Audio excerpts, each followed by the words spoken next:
Let me start by congratulating CEDA on its anniversary, and in particular Danielle and Maria Amparo. And to begin with some apologies for those of you who are reaching for your earphones. I apologize to you that I will not be able to address you in Spanish this morning. I apologize to my high school teacher, Senora Gutierrez, who has since left this earth, but I think is still disappointed in me that I'm standing here today and not being able to speak Spanish with you. So what I'm going to address today is participation, citizen participation and transparency, experiences moving away from paper, as the title of this conference described it, moving from paper to practice. I want to begin with 3 points.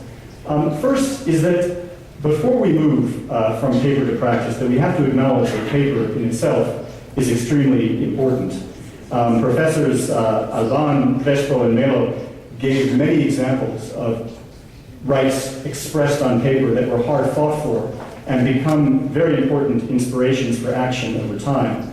My remarks this morning are going to focus in particular on this piece of paper, which you will recognize, having been shown it several times over the course of the past couple of days. This is the Spanish version of the Rio Declaration from 1992. This is the Rio Principle 10, which focuses in particular on the rights of the public to access information, to participate in environmental decision-making, and to access justice in search for remedy and for recourse. This is essentially an important reflection of principles in a document that has been agreed by over 185 countries at the Rio Conference.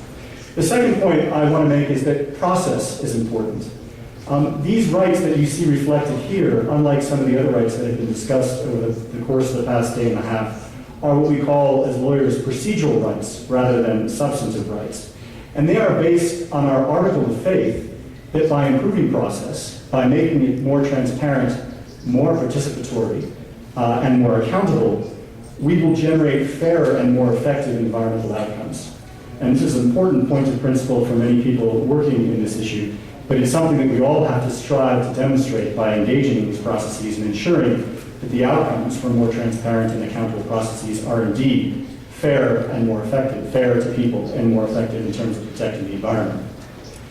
The third point I want to make as we move from paper to practice is that there is a very important dynamic relationship between the two. And I think Maria Amparo's presentation really stressed this very effectively, that rights on paper must be exercised by people in order for them to have life breathed into them, but also that people, through the exercise of those rights, begin to innovate and begin to demand more rights as they're reflected on paper. So, the Arab Spring, something that happened that we all experienced either directly or vicariously over the beginning of this year, reminds us that people are willing to die for these procedural rights.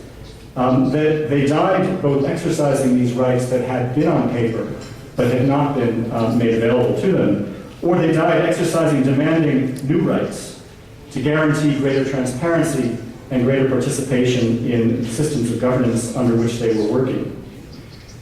We also in the environmental movement are deeply committed to the implementation of these rights. We less frequently, as environmental organizations and think tanks like the World Resources Institute and CEDA, take to the streets, but we do have our own strategies for trying to ensure that rights don't simply remain on paper, that they are actually implemented in practice. Inspired by Rio 1992 and Principle 10 of the Rio Declaration and its reflection of access rights,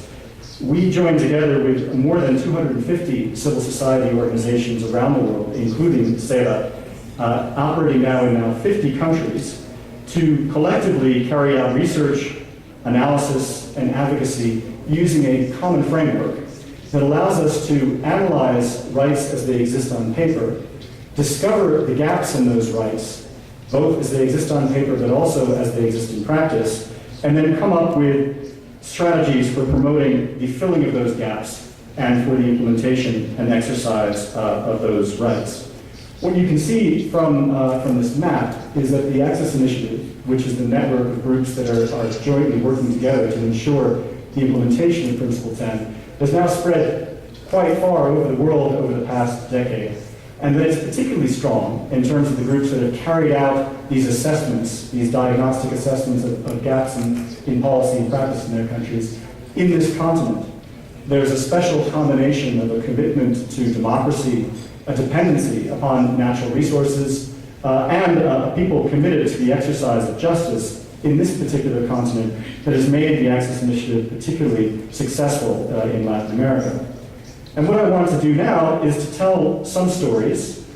from this process seeking to implement the Rio principles, but also looking forward to the next Rio Convention of how we've had some progress along the way within the region in using this methodology to lay the groundwork for environmental democracy.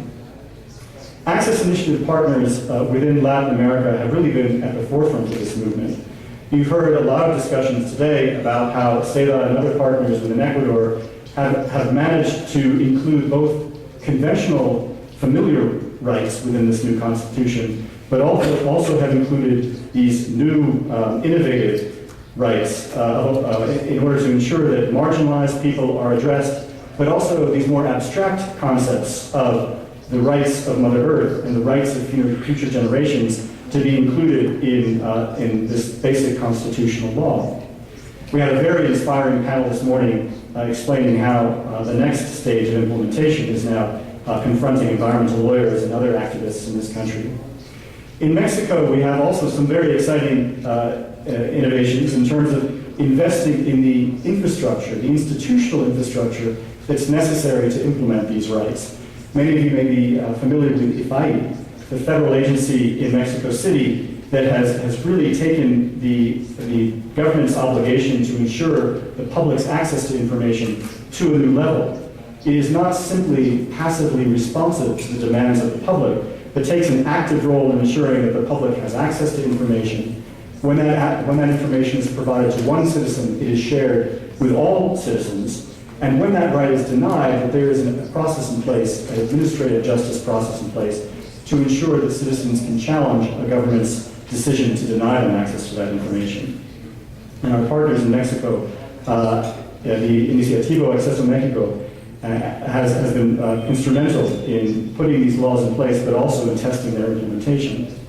In Argentina, we've seen very recently a more sectoral approach to access rights, looking specifically at forestry laws within Argentina and ensuring that communities have a right to participate directly in the implementation of that law. And we have some very exciting examples recently from the province of Córdoba, which are likely to be replicated through federal law in Argentina over the next couple of years. And CEDA, the Human Rights and Environment Organization in Argentina, has been key to moving that process forward. Finally, we have an example from El Salvador, where partners have been working to put in place a framework law on right to information. And this is an example of how environmental groups, in pushing for environmental justice, can raise the level of improvements systemically across all issues of public importance, not just environmental issues, but also human rights, labor rights, etc. So those are some examples that have happened since Rio through this global network of NGOs working together through a common research methodology. But it's important to acknowledge that despite that success, there are constantly new challenges. Some of the challenges that you heard described this morning that are making these access rights difficult to implement in full. I wanted to look ahead at some examples from the network where our partners are looking to take these basic access rights and to improve upon them in order to face these new challenges ahead.